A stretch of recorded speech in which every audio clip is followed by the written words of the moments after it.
Mission उड़ान, target 99% at math.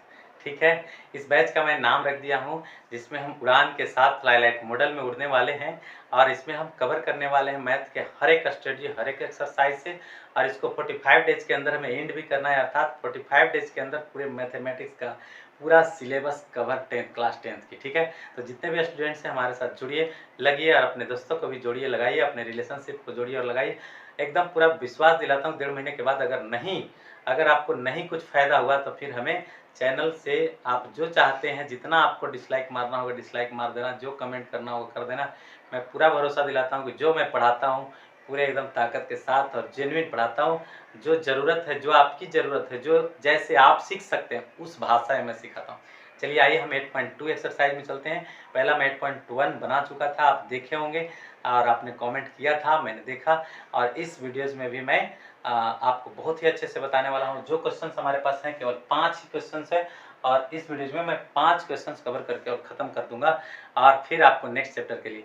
हाँ, इसके पहले मैं बता दूं कि इस चैप्टर्स में थीटा वैल्यू की ज़रूरत पड़ती है और थीटा वैल्यू जानने के लिए आपको मेरे ही इसी चैनल में प्लेलिस्ट में जाइए और जा करके देखिए। थीटा वैल्यूज़ का एक लिस्ट बना हुआ है, एक वीडियोज बना हुआ है ऑलरेडी। आप देखिए किस तरीके से थीटा वैल्यू ज्ञात की जाती है और कैसे आप रिमेंबर रख सकते हैं। तब तक के लिए हम इस चैप्टर में इस क्वेश्चन को सोल्व करने के लिए आते हैं। कैसे किया जाएगा सो देखते हैं। 2 tan 30 डिग्री 2 गुने tan 30 का वैल्यू अपने चार्ट में निकाल करके देख लो। आपको अगर विश्वास नहीं है तो 1/√3 का वैल्यू दिया हुआ है और 1 प्लस अगर tan 30 डिग्री का वैल्यू देखना है तो 1/√3 देख लो, इतना हो गया। और इसके बाद 2 गुने क्या हो गया 1/√3, तो ये 2 गुने 1 तो 2 हो गया है ना, और √3 को नीचे रख दो। ठीक है, और यहाँ पर क्या हो गया 1 प्लस, अब 1 का स्क्वायर तो 1 ही होगा ना, √3 का स्क्वायर तो 3 हो जाएगा। ठीक है, अब इसको क्या करोगे और नेक्स्ट तो 2 बटा में क्या आ गया √3 और यहाँ 3 के 3 और एक क्या हो गया 4, तो क्या हो गया 4 बटा में 3, इस 3 को ऊपर ले जाओ, कितना हो गया 6, नीचे क्या आ गया 4 और 3। आप क्या कर सकते हो कि अगर आपको एग्जामिनेशन में आई है इस तरह के 2 नंबर के क्वेश्चंस में तो आप इतना पर भी इसको क्विट कर सकते हैं, छोड़ सकते हैं, नहीं समझ में आ रहा छोड़ दो। अगर ऑप्शनल है तो ऑप्शनल तो मिलाना पड़ता है, तो ऑप्शनल वाले को क्या करोगे तो चलो भाई ऊपर में लिखा हुआ है 6 का 6 लिख दिया, नीचे 4 का 4 लिख दिया, √3 जो दिया हुआ है इसको परमेयकरण कर दो, सबसे बढ़िया। तो √3 से नीचे भी गुना, √3 से ऊपर गुना। अब क्या हो गया 6√3 और नीचे क्या हो जाएगा 4 गुने √3 गुने √3।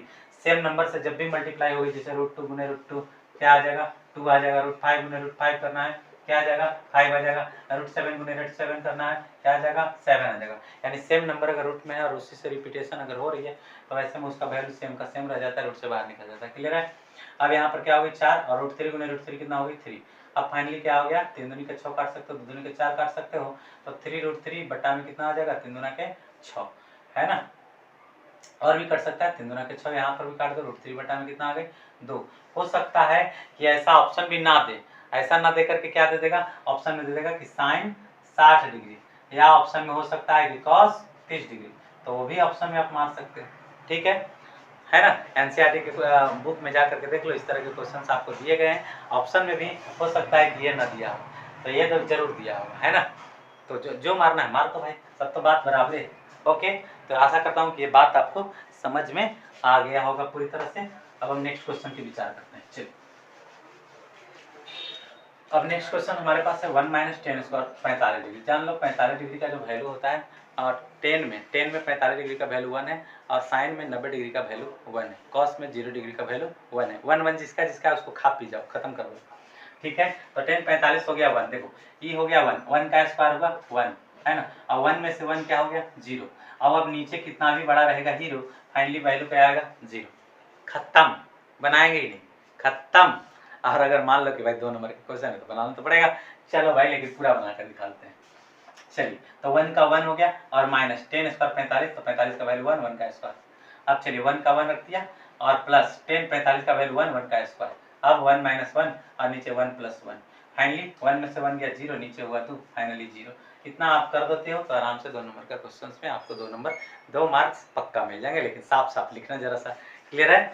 आशा करता हूँ कि आपको बिल्कुल एकदम बातें स्पष्ट हो रही होगी, कोई दिक्कत नहीं हो। I hope you are thinking very well और अंडरस्टैंडिंग वेरी वेल। ठीक है, चलिए आइए यहाँ पर 2 tan 30 डिग्री लिखा हुआ है। 2 tan 30 डिग्री का मतलब क्या है 2 tan 30 डिग्री का वैल्यू क्या होता है 1/√3 और फिर 1 + tan² 30 डिग्री, तो 1 - 1 माइनस टेन स्क्वायर, देखो दोनों सेम सेम है, क्वेश्चन सेम है, खाली यहाँ पर प्लस है, यहाँ पर माइनस का अंतर है कि नहीं। टेन 30 डिग्री का वैल्यू क्या है 1/√3 है, 1/√3 का कितना स्क्वायर, अब 2 गुने क्या हो जाएगा 1/√3 हो गया, ठीक है। और यहाँ पर क्या हो गया 1 माइनस 1 बटा में 1 का स्क्वायर 1 और √3 का स्क्वायर क्या होता है 3 होता है, 1 का स्क्वायर 1 और √3 का स्क्वायर कितना होता है 3 होता है। 3 के 3, 3 में से 1 गया 2, यहाँ भिन्न का घटाव हम डायरेक्ट करते हैं, ठीक है। ऐसे अगर आता है ना तो ऐसे ही करना, 3 में 1 से गुना कर दो और 1 है तो 1 घटा दो, 2 है तो 2 घटा, जो भी है इससे इसमें गुना करके इसको घटा देना है, अगर जोड़ है तो जोड़ देना है, ठीक है। तो 2 बटा में कितना आ गया √3 और यहाँ पर कितना आ गया 2, 2 बटा में आ गया 3। अब क्या करोगे, इसको ले जाओ यहाँ और इसको इससे गुना, ठीक है। तो क्या हो गया 3 दूना का 6 और यहाँ पर क्या हो गई 2√3, इससे ही कट जाएगा 3 बार में, ठीक है। ऊपर 3 नीचे क्या है √3, इस √3 से नीचे और √3 से ऊपर गुना कर दो, फाइनली 3 बटा में 3 आ जाएगा, सॉरी 3√3, ऊपर क्या है 3√3 और नीचे √3 गुने √3 तो 3 रूट से हो गया 3, क्लियर है ना। अब यहाँ से यहाँ काट दो, कितना आ गया √3, तो √3 इज योर राइट आंसर। अगर √3 नहीं दिया होगा तो ऑप्शन में एक और ऑप्शन हो सकता है, tan 60 डिग्री डायरेक्ट लिख करके दिया होगा, या cot 30 डिग्री का भी वैल्यू दे सकता है कि cot 30 डिग्री, ऑप्शन में cot 30 डिग्री दे सकता है या tan 60 डिग्री दे सकता है, दोनों में से कोई भी हो सकता है या डायरेक्ट ये भी हो सकता है, जैसा भी हो 2 नंबर के क्वेश्चन होते इतना डिटेल्स में बना दीजिएगा, ठीक है। अब क्वेश्चन हमारे लिए रहा 4 नंबर और 5 नंबर, चलिए वीडियो में बने रहिए। अब इस चैप्टर्स के अर्थात 8.2 के मात्र 2 क्वेश्चंस रहे हैं। आपको इस वीडियो में आपको देखने का मात्र इतना ही वैल्यू मिला है कि बस थीटा का वैल्यू अगर याद है तो चार्ट में वैल्यू डालते रहो। देखो थीटा का वैल्यू याद है कि नहीं इस बात को मैटर नहीं करता, आप याद करने जा रहे हो कि नहीं बस इसमें मैटर करता है, आपको याद हो जाएगी, आप बार बार वैल्यू डालोगे याद हो जाएगा, ठीक है। आप क्या करना ना, सबसे पहले एक स्ट्रेटजी देता हूँ, आप करना क्या कि केवल साइन थीटा वाला वैल्यू जो पूरा है वो याद कर जाए, ठीक है। जैसे साइन 0 डिग्री का वैल्यू, तो साइन 0 डिग्री का वैल्यू क्या होता है 0 होता है। साइन 30 डिग्री का वैल्यू तो क्या होता है 1/√2। साइन 45 का वैल्यू क्या होता है तो 1/√2। अगर साइन 60 की पूछे तो √3/2 और साइन 90 का पूछे तो क्या होगा 1 होगा। तो ये वैल्यू आप याद कर लो, इसको पलट देना तो cos थीटा का वैल्यू हो जाएगा, और साइन थीटा और cos थीटा का रेशियो ले लेगा तो tan थीटा का हो जाएगा, और tan थीटा जब आ जाएगा तो उसको रिवर्स कर देना तो cot थीटा का हो जाएगा, और sec थीटा लिखने जाओगे तो cos को पलट दो और cosec लिखने जाओ तो sin को पलट दो, बस पूरा चार्ट खत्म हो गया, ठीक है। तो खाली आप साइन को लिख करके साइन का थीटा का वैल्यू आप याद करके बताओ और लिखो कमेंट बॉक्स में कि हमने साइन थीटा वाले पांचों का पांचों वैल्यू थीटा का याद कर लिया है। फिर हम एक बार और थीटा वैल्यू वाला एक बार वीडियो नया क्रिएट कर देंगे आपके लिए। चलिए देखते हैं यहाँ पर हम ये क्वेश्चन 4 नंबर cos 60 डिग्री का वैल्यू कह रहा है। cos 60 का वैल्यू क्या होता है भाई 1/2 होता है, गुने cos 30 का वैल्यू क्या होता है √3/2 होता है, फिर प्लस साइन 30 का वैल्यू क्या होता है 1/2 होता है, cos 60 का वैल्यू क्या होता है 1/2 होता है। और ये हो गई cos 60 का वैल्यू हो गया, साइन 30 का ही वैल्यू। अब यहाँ से यहाँ गुना हो गई √3, 2 में 2 से गुना हो गई 4, फिर आगे 1 का 1 और 2 गुने 2 कितना हो गया 4 हो गया। एलसीएम लिया 4 √3 प्लस क्या हो गया 1, है ना। अब तो इसका कुछ होने वाला नहीं है, यही आपका राइट आंसर हो जाएगा। आप ऑप्शन खोजो मिल जाएगा, पक्का मिलेगा, क्योंकि और कोई ऑप्शन इसका है ही नहीं, दोबारा और कोई ऑप्शन नहीं मिल पाएगा। चलिए अब इसका क्वेश्चन को देखते हैं, ये थोड़ा सा लग रहा है कि बड़ा है, कोई बड़ा नहीं है, अगर थीटा का वैल्यू याद है सब याद है। चलिए 5 cos, तो 5 गुने cos 60, cos 60 का वैल्यू क्या होता है cos 60 का वैल्यू 1/2 और उसका क्या कर देना है स्क्वायर। फिर आगे 4 गुने sec 30, sec 30 क्या होता है cos का उल्टा, cos का वैल्यू क्या होता है 30 डिग्री में तो होता है √3/2 और उसको पलट दोगे तो क्या हो जाएगा 2/√3, ठीक है। और इसका क्या हो गया स्क्वायर, फिर माइनस 10, 45 का वैल्यू तो होता है 1 ही, 45 और cot 45 दोनों का वैल्यू क्या होता है 1 होता है, ठीक है। तो 45 का वैल्यू 1 का स्क्वायर होगा। फिर नीचे आ जा, फिर क्या है साइन स्क्वायर 30 और cos स्क्वायर 30, ये एक सूत्र है, अगर साइन स्क्वायर थीटा और प्लस cos स्क्वायर थीटा हो, अगर दोनों जगह पर इसी तरह का पैटर्न दिख रहा हो तो सीधे सीधे वैल्यू 1 लिख सकते हैं, लेकिन यहाँ पर डायरेक्ट नहीं करोगे, नहीं करना चाहिए। क्या करोगे साइन 30 का वैल्यू क्या होता है 1/2 होता है, का होल स्क्वायर कर दीजिए, और प्लस इसमें भी क्या होता है cos 30 डिग्री, cos 30 डिग्री का वैल्यू क्या होता है cos 30 का वैल्यू होता है √3/2, तो √3/2 लिख लो का होल स्क्वायर, ठीक है। चलिए बहुत ज़्यादा लंबा नहीं जाएगा, 5 गुणे क्या हो जाएगा 1 का स्क्वायर हुआ 1 और 2 का स्क्वायर हुआ 4, फिर प्लस 4 गुने कितना हो जाएगा 2 का स्क्वायर हुआ 4 और 3 का स्क्वायर हुआ 3 और फिर -1 का -1, ठीक है। नीचे की ओर चलेंगे तो 1 का स्क्वायर 1 हुआ, 2 का स्क्वायर 4 हुआ, फिर √3 का स्क्वायर 3 हुआ और 2 का स्क्वायर फिर 4 हुआ, सही है। अब यहाँ देखिए 5 गुने 1 5, 5/4, 4 गुने 4 16, 16/3 और यहाँ पर क्या होगी -1, सही है। अब नीचे से देखो 4 और 3 का एलसीएम कितना ले लेंगे, 4 और 3 का एलसीएम ले लेंगे 12।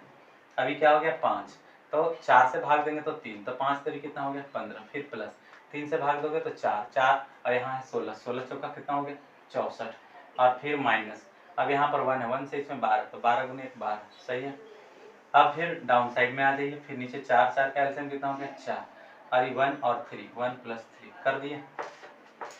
अब इसके बाद क्या करने वाले हैं, चलिए देखिए, इसको जोड़ोगे तो कितना हो जाएगा, ये हो जाएगा 79, 79 में 12 घटा दो, 79 माइनस हो गया 12, बट्टा में कितना हो गया 4 बट्टा में 4, सॉरी 12 और फिर 4 बट्टा में 4, 4 से 4 चला गया, यानी नीचे का पूरा खात्मा। अब इसको घटा दो तो कितना हो गया 7, और ये फिर 7 में से 1 गया 6, 67, 67/12, तो ये हमारे लिए फाइनल आंसर 67/12 हो चुका है। ठीक है, अगर इसमें कहीं तरह का एरर आता है तो वो जोड़ घटाव में आता है, अतः इसको क्लियर करके देख लीजिएगा। ज़्यादातर वैल्यू कैसे डालना है हमको वो सीखना है, पैटर्न वही है, मतलब ट्रिगोनोमेट्री क्या है कि आप थीटा का वैल्यू कैसे डाल पा रहे हो कि नहीं डाल पा रहे हो, स्क्वायर कर पा रहे हो कि नहीं कर पा रहे हो, ये सारी जो चीज़ें हैं वो सिंप्लीफिकेशन के अंतर्गत है। अगर करने आता है तो कोई दिक्कत नहीं, अगर गलती होती है तो एक बार काटो, फिर से उसको करेक्शन करने की कोशिश करो। करेक्शन हो सकता है, किससे भी होता है, हमसे भी हो जाती है, कोई बड़ी बात नहीं।